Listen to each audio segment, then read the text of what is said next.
Salut tout le monde, c'est Drifter et aujourd'hui on se retrouve sur Modern Warfare 3 et je vous propose un gameplay à l'ACR en silencieux et avec en prime le camouflage de l'arme en or.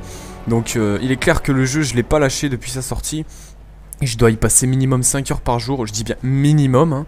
Même avec le boulot tout ça j'arrive encore à m'en sortir pour y jouer.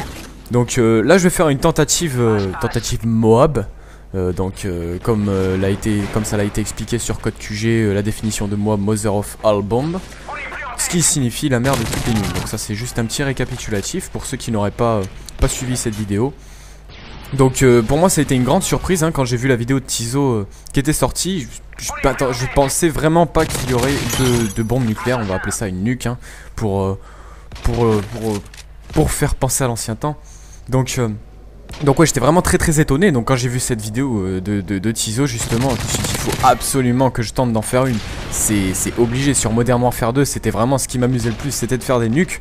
Et sauf que là bien évidemment ça a vraiment été corsé quoi. Je veux dire la nuque tu l'as pas tranquillement en envoyant ton mitrailleur tout ça. Là c'est vraiment un gros défi. Donc j'ai pas mal réfléchi à comment j'allais procéder pour la débloquer. Vu qu'il faut bien évidemment faire les 25 frags avec son arme en fait, seulement avec les armes principales hein. Enfin les armes principales, avec les armes c'est tout quoi, même si on en ramasse une par terre tout ça c'est vraiment qu'avec une seule arme, enfin avec les armes en général. Et donc je me demandais vraiment qu'est-ce que j'allais faire au niveau des séries tout ça, si j'allais mettre un petit peu la même technique que Tizo tout ça. Donc je me suis j'ai préféré mettre autre chose tu vois, j'ai préféré changer. Donc j'ai préféré prendre la série d'atouts spécialistes, enfin la série spécialiste qui consiste à débloquer des atouts. Et quand on arrive à 7 d'affilée, eh bien nous avons tous les atouts. On a tous les atouts du jeu. Et alors là, je pense que j'ai pas besoin de le préciser, mais on est intouchable quoi. C'est vraiment surpuissant. On est vraiment surpuissant. Je sais pas si vous imaginez tous les atouts du jeu sur notre personnage quoi. Donc là vous voyez, je suis à 7 d'affilée. Je débloque tous les atouts. Donc là, tout de suite, moi je ressens la différence hein. Donc c'est vraiment quand on joue, quand on passe de ces 3 atouts basiques, après qu'on a les 3 atouts supplémentaires, on ne remarque pas encore tout à fait, mais dès qu'on a tous les atouts, je peux vous assurer qu'on ressent tout de suite une différence de jeu, une différence de notre personnage est vraiment, on a vraiment l'impression d'être surboosté quoi. Vous voyez hein, avec marathon, avec conditions extrêmes, on court beaucoup plus longtemps, j'ai l'impression de me déplacer plus vite, donc je sais pas si c'est conditions extrêmes qui fait qu'on se déplace aussi plus rapidement. Donc parce que je connais pas encore exactement tous les atouts en pro, les définitions, tout ça, je pourrais aller le voir sur YouTube mais je m'en souviens pas exactement. Donc voilà, on va revenir un petit peu au gameplay. Là je suis à 8-0, donc là j'ai eu pas mal de chance, je passe, je vois des vestes balistiques par terre, donc je vais m'en servir et vous allez voir qu'elles vont peut-être me sauver la vie maintenant. Regardez, hop, j'envoie deux, hop, un autre, et voilà. Donc vous avez vu que le mec m'avait mis quand même pas mal de bastos et l'écran est quand même assez rouge, donc sans les vestes balistiques peut-être que ça aurait été la fin pour moi.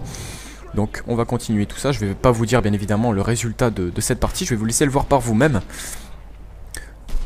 Donc là je ne jouais pas avec... j'étais tout seul dans cette partie là parce que j'étais en train de regarder s'il y avait des amis à moi. Parce qu'en général je joue rarement seul, je joue toujours accompagné d'un ou deux amis à moi. Donc ouais je joue rarement seul et là je sais pas pourquoi j'ai voulu tenter ça comme ça, aller tout seul. Alors que franchement non, je pense que ce qu'il faudrait faire c'est vraiment avoir un coéquipier, je dis bien minimum un coéquipier avec vous qui joue seulement avec un drone, qui joue seulement avec le drone. Et qu'à chaque fois qu'il fasse les drones, qu'il envoie dès que nous on a besoin d'un petit coup de pouce, tout ça, d'avoir un drone sur la map, c'est vraiment quelque chose de pas indispensable non plus parce que je m'en suis pas servi, mais ça aide vraiment énormément. Regardez-moi ce petit campeur là. Donc ouais, en général, je vous conseille de vraiment tenter ça avec des coéquipiers. Donc là oui, j'ai oublié de préciser, j'utilise le capteur de mouvement, donc c'est le radar portatif qui s'appelle sur Modern Warfare 3.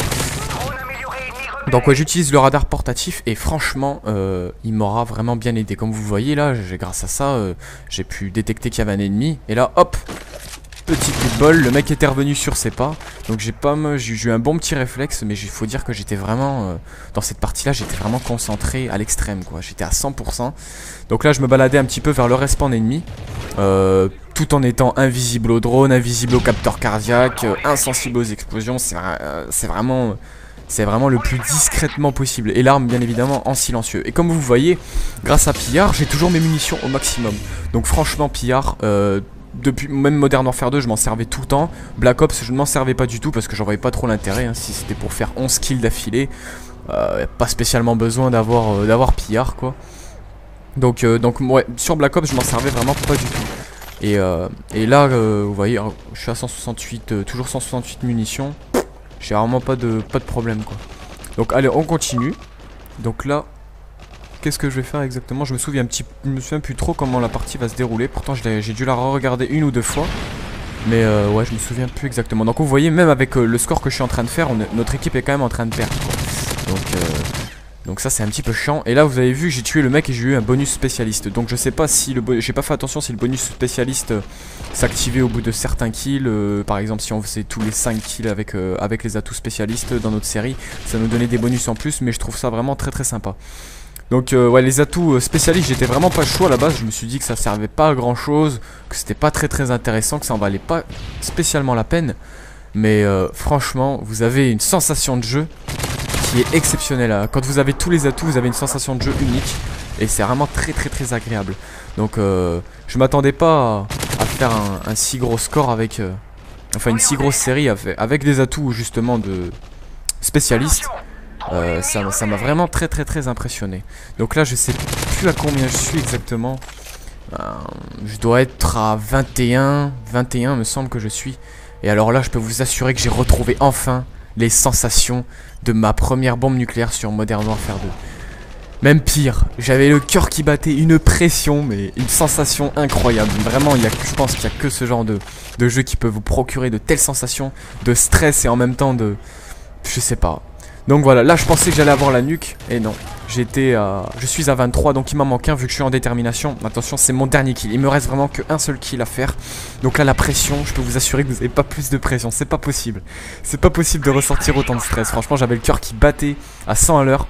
Vraiment c'est vraiment fabuleux, il n'y a vraiment rien pour décrire ça. Et là, c'est fini. Et là je meurs comme une merde. Franchement excusez-moi mais je meurs comme une grosse merde. Qu'est-ce qui m'a pris de partir comme ça en plein milieu de la route sans regarder à gauche ou à droite, rien. Je suis parti dans le tas. Donc je me demande vraiment qu'est-ce qui m'a pris. Donc là vous avez vu, là j'ai pas bougé pendant un petit moment. Je vous laisse imaginer pourquoi. Pourquoi est-ce que je n'ai pas bougé pendant un petit moment? J'ai été tellement dégoûté. Je crois que j'ai jamais autant gueulé de ma vie.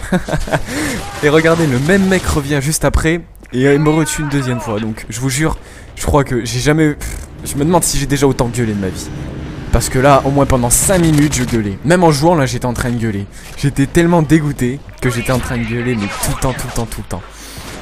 Ah, vraiment, j'étais... Et là, vous avez vu, je viens d'enchaîner une série de 23 éliminations d'affilée. Et là, je suis plus capable de faire de kills. J'ai tellement... j'ai tellement été cassé dans... Je sais pas, il n'y a pas vraiment de mots pour décrire ça, mais vous êtes tellement dégoûté que... Il n'y a plus moyen de jouer quoi, regardez. Le 24ème kill je l'ai toujours pas fait, je viens de mourir 4 fois d'affilée. C'est vraiment impressionnant, c'est impressionnant. Ouais, je crois que je vais finir par le faire. Et puis là la partie se termine et en plus on perd la partie. Donc du coup j'étais vraiment bien dégoûté. Vraiment dégoûté. Donc 24-4, mort à 1 de la Moab. Ça fout vraiment les boules mais bon, d'à côté ça me laissera le temps de retravailler dessus et d'essayer de la redébloquer. Allez, c'était Drifter, et puis je vous dis à la prochaine pour de nouvelles aventures, hein. Allez, bye tout le monde, ciao.